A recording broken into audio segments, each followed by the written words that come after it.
আসসালামু আলাইকুম আপুরা। আজকে বাধ্য হয়ে ভিডিওটা করলাম। আমি আমার আপকামিং ডিজাইনে কোনো ভিডিও করি না। এটা আজকে আমার হাতে আসছে। দেওয়া ছিল 4-5 মাস আগে, আজকে এটা আমার হাতে আসছে। এইটা আপু একটু ধরো তো, এইটা হচ্ছে অরিজিনালটা, দেখি একটু। সো এইটা হচ্ছে অরিজিনালটা এবং এইটা দেখে আমরা করেছি এইটা। হ্যাঁ, এইটা আমরা করেছি, এই যে অরিজিনালটা দাও। সো এইটা নাকি আজকে আমাদের হাতে আসছে। এখন আমি কি করব? ইভেন ওই ডিজাইনটা দাও তো আপু, আরেকটা ডিজাইন যে দেখেন, এটা আজকে আমার হাতে আসছে 4-5 মাস পরে ফ্যাক্টরি লেটের কারণে। এই যে ফার্সি, এটার কাপড়, স্টিচিং, এভরিথিং। এটা আমি যে আমাদের ফ্যাক্টরিতে যে সেলাইটা হচ্ছে সেটার ভিডিও আপনাদের সাথে শেয়ার করবো না। জাস্ট দেখেন। এবার আরেকটা জামা দেখেন যে দুঃখ কোথায় লাগে।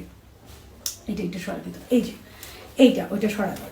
এই দেখেন এটা, হ্যাঁ এইটা আমাদের আজকে আসছে। এই যে এটা চিনতে পারছেন কোনটা? অলরেডি কিন্তু এটা আমি লাইভ করে ফেলছি, কিন্তু আমার নিজেরটা মানে মাই ওন, আমার নিজেরটা আজকে আসছে। এবং আমি দুঃখে এটাও কিন্তু আমার অরিজিনালটা দেখে করা, মানে আমার নিজেরটাও আজকে আসছে। সো এই দুইটা প্রোডাক্ট আজকে আসছে। আমরা ইনশাল্লাহ খুব যত দ্রুত পারি এই দুইটা প্রোডাক্টটা লাইভ ইনশাল্লাহ করে দিব। দেখেন আরও এই যে আমার এক গাদা প্রোডাক্ট কী কী আছে দেখো, আমার এক গাদা। ওইখানে আমাদের জাস্ট দেখেন আরও এইরকম এক গাদা প্রোডাক্ট আর না দেখে আমার লাইনে। সো এখানে আমার নিজস্ব কিছু ডিজাইন আছে। আপনারা প্লিজ আপুদের সাথে একটু থাকবেন। রিজনেবল প্রাইসে বেস্ট প্রোডাক্ট পেতে হলে, আমার প্রোডাকশন একটু লেট করে আসছে, এবার একটু ঝামেলা ছিল, কিন্তু ইনশাআল্লাহ আপু বেস্ট প্রাইসে বেস্ট প্রোডাক্টটা পাবেন। Thank you.